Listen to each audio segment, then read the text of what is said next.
राधे राधे दोस्तों, हर हर महादेव, जय श्री कृष्णा। चैनल पुष्पा मौर्य 3539 में आप सभी का बहुत बहुत स्वागत है। कैसे हैं दोस्तों? उम्मीद करते हैं ठीक होंगे। भोलेनाथ सबका कल्याण करें। कमेंट बॉक्स में हर हर महादेव जरूर लिखे। ओम पितृदेवताभ्यम नमः।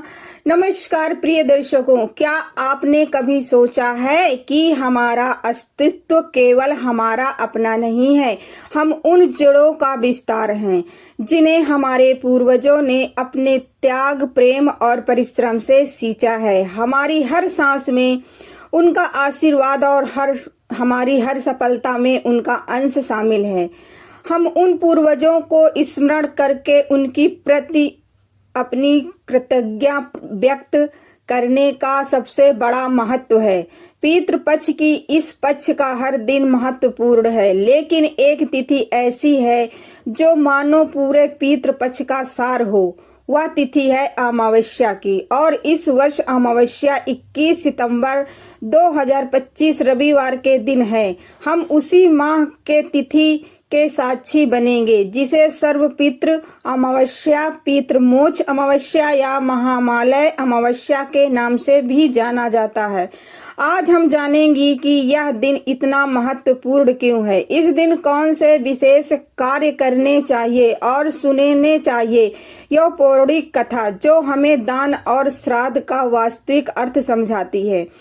तो वीडियो में अंत तक बने रहिएगा हमारे साथ। सबसे पहले बात करते हैं इस दिन के महत्वपूर्ण की।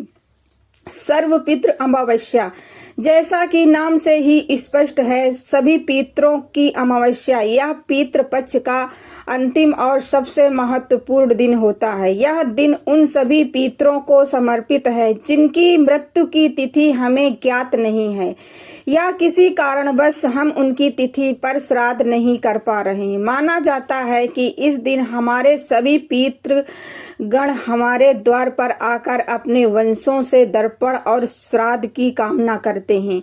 इस दिन किया गया एक छोटा सा भी दान, एक लोटा जल का दर्पण भी उन्हें असीम तृप्ति प्रदान करता है और वे प्रसन्न होकर अपने लोक को लौट जाते हैं। अब बात करते हैं तिथि और मुहूर्त की।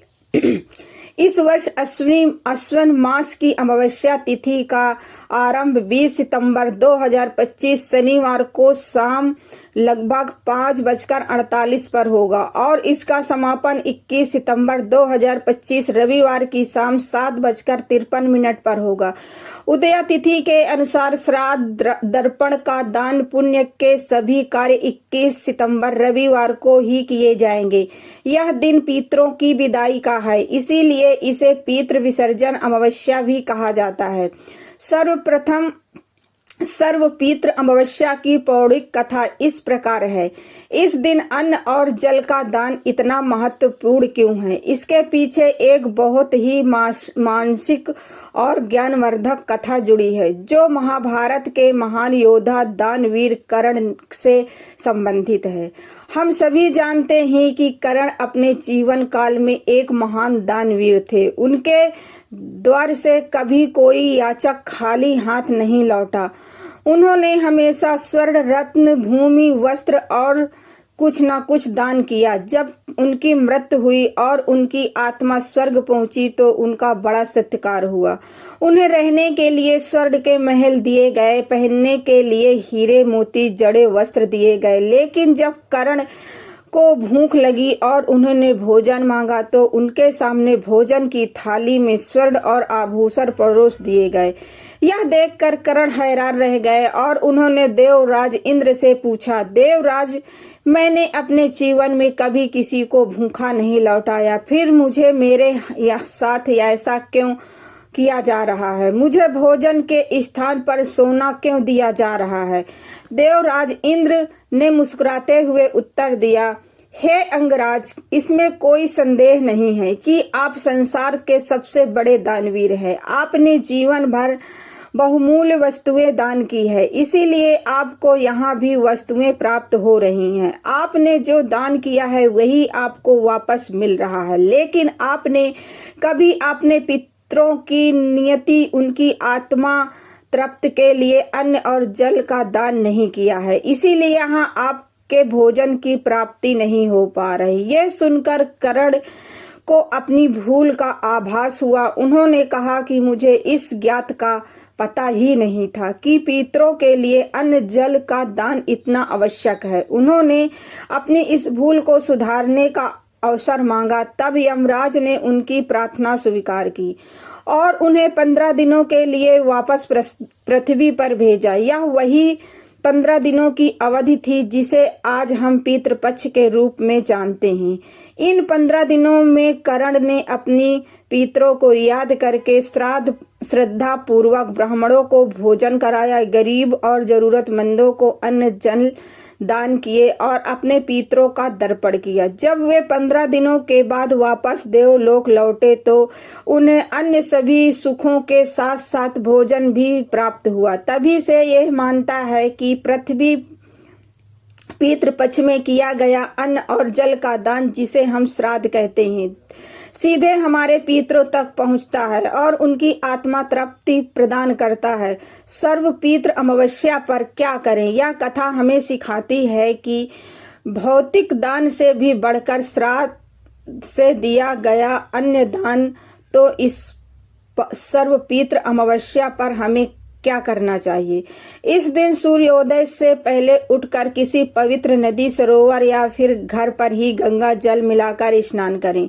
सूर्य को अर्घ्य देने के बाद दक्षिण दिशा की ओर मुख करके अपने सभी ज्ञात और अज्ञात पितरों को स्मरण करते हुए काले तिल, जल और कुश के साथ दर्पण करें। यह पितरों को प्राप्ति करने का सबसे सरल उपाय है। यदि संभव हो तो किसी योग ब्राह्मण के मार्गदर्शन से पिंडदान और श्राद्ध कर्म करें। इस दिन ब्राह्मण को भोजन कराना अत्यंत पुण्यदायी माना गया है। भोजन बनाने के बाद 5 हिस्से निकाले गए। गाय, कुत्ते, कौवा, देवता और चींटी के लिए माना जाता है। इन रूपों में हमारे पितृ भोजन ग्रहण करते हैं। अपनी सामर्थ्य के अनुसार किसी गरीब जरूरतमंद को अन्न, वस्त्र, जूते, चप्पल और धन का दान करें। यह दान सीधे आपके पितरों को पुण्य के रूप में प्राप्त होता है। तो प्रिय दर्शकों, सर्व पितृ अमावस्या केवल एक धार्मिक अनुष्ठान नहीं, बल्कि यह अपनी जड़ों से जुड़ने का एक अवसर है। यह दिन हमें याद दिलाता है कि हम जो कुछ भी अपने पूर्वजों के कारण हैं, इस 21 सितंबर 2025 को थोड़ा समय निकालकर अपने पूर्वजों को मन से याद करें। एक दीपक उनके नाम का जलाएं, एक लोटा जल अर्पित करें या किसी भूखे को भोजन करा दें। आपका छोटा सा भी श्रद्धापूर्ण प्रयास आपके पितरों तक पहुंच जाएगा और उनका आशीर्वाद आपके परिवार पर सदैव बना रहेगा। वो हमसे कुछ नहीं चाहते सिवाय थोड़े से सम्मान और याद के। आइए इस पितृ विसर्जन अमावस्या पर हम अपने पितरों को प्रेम और श्रद्धा के साथ विदा करें और उनसे अपने परिवार की सुख, शांति और समृद्धि का आशीर्वाद प्राप्त करें। तो प्रिय दर्शकों, आपको यह जानकारी कैसी लगे हमें कमेंट में अवश्य बताएं। यदि आप ऐसे ही आध्यात्मिक विषयों पर वीडियो देखना चाहते हैं तो हमारे चैनल को सब्सक्राइब करना ना भूलें। ओम पितृदेवाय नमः। हर हर महादेव। दोस्तों, उम्मीद करती हूँ कि ये वीडियो आपको जरूर पसंद आई होगी। अगर पसंद आई है तो हमारे चैनल पुष्पा मौर्य 3539 को सब्सक्राइब जरूर करें और वीडियो शेयर करें और कमेंट बॉक्स में हर हर महादेव जरूर लिखें। ओम नमः शिवाय।